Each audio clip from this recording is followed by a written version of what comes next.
আমার বয়স 18। এখন কতটুকু পারে থাকতে, কতটুকু পারে? 30 মিনিট। 30 মিনিট হয়েছে না? আচ্ছা, এখন ওই আরো কি বাড়াইতে হবে? হ্যাঁ। আরো বাড়াইতে হবে। এই সময়ের মধ্যে হচ্ছে না, তার কথা বুঝতেছেন?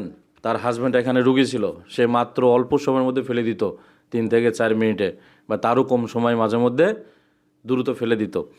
এখন এখান থেকে ওষুধ খেয়ে যতটুকু বাড়ছে সেটার কথা তো একদম সরাসরি মুখ থেকেই শুনলেন। আরও বাড়াইতে হবে মানে আমি তাকে আরও ওষুধ দিব, সেটা আমাকে বলছে যে আমার হাজব্যান্ডকে বলবেন একটু যে আপনি আরও ওষুধ খেতে বলছেন, যাতে আরও সময় পাই।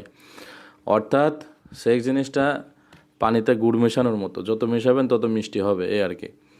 যারা অতিরিক্ত হাত দ্বারা নষ্ট করেন, অতিরিক্ত হাত দিয়ে ফেলে দিয়ে দিয়ে কি করছেন, জীবনটার 12টা বাজে, শরীর দুর্বল, একদম শরীর দুর্বল, শক্তি পান না, আছে না?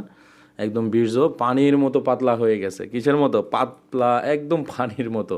খুব দ্রুত পড়ে যাচ্ছে, স্ত্রী রাগ করতেছে, হ্যাঁ তুমি কি করো, এত দ্রুত কেন ফেলে দাও, হ্যাঁ হ্যাঁ কেন তুমি সময় দিতে পারো না কেন, হ্যাঁ বিভিন্ন প্রশ্ন। হ্যাঁ এই প্রশ্নগুলা আপনার কাছে যখন ফেলে দেন তখন খুব বিরক্ত লাগে, খুব কষ্ট লাগে, তার কথা শুনতে ভালো লাগে না, তার প্রতি একটা ভয় কাজ করে, তার চেহারার দিকে তাকাইতে পারেন না, তাই তো?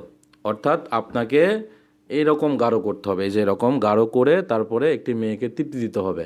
কিন্তু আপনি কি করতেছেন, খুব দ্রুত ফেলে দিচ্ছেন না, যেটা একটু আগে বললাম। আগে হাত দ্বারা নষ্ট করেছেন, স্বপ্নদোষ ঘন ঘন হয়েছে, ক্ষয় সমস্যা ঘন ঘন হয়েছে, এবং আপনি অতিরিক্ত ক্ষয় হওয়ার পরেও চিকিৎসা নেননি, স্বপ্নদোষ হওয়ার পরেও ট্রিটমেন্ট নেননি, এভাবে এনজয় করেছেন এবং হাত দ্বারা তো নষ্ট করতেই আছেন।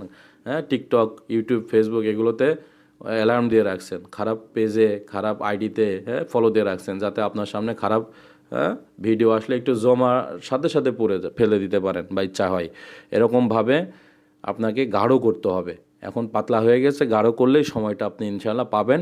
অবশ্যই সুচিকিৎসা নিতে হবে, না হলে একটি মেয়ে কখনোই আপনার কাছে থাকবে না। দেখুন ওইটা কত দ্রুত পড়ে গেছে, আর এটা কত সময় নিয়ে পড়তেছে, চাইলেও পড়তেছে না। অর্থাৎ এইরকম গাঢ় করতে হবে, না হলে একটি মেয়ে আপনাকে কখনোই একটা পুরুষ হিসাবে মূল্যায়ন করবে না। তাই যারা সরাসরি আমার সাথে কথা বলতে চান, অবশ্যই আমার নাম্বার খুঁজে আমাকে কল দিবেন। আমার আইডিতে নাম্বার দেওয়া আছে, এখান থেকে কল দিবেন। আসসালামু আলাইকুম রহমতুল্লাহি আবরকাত।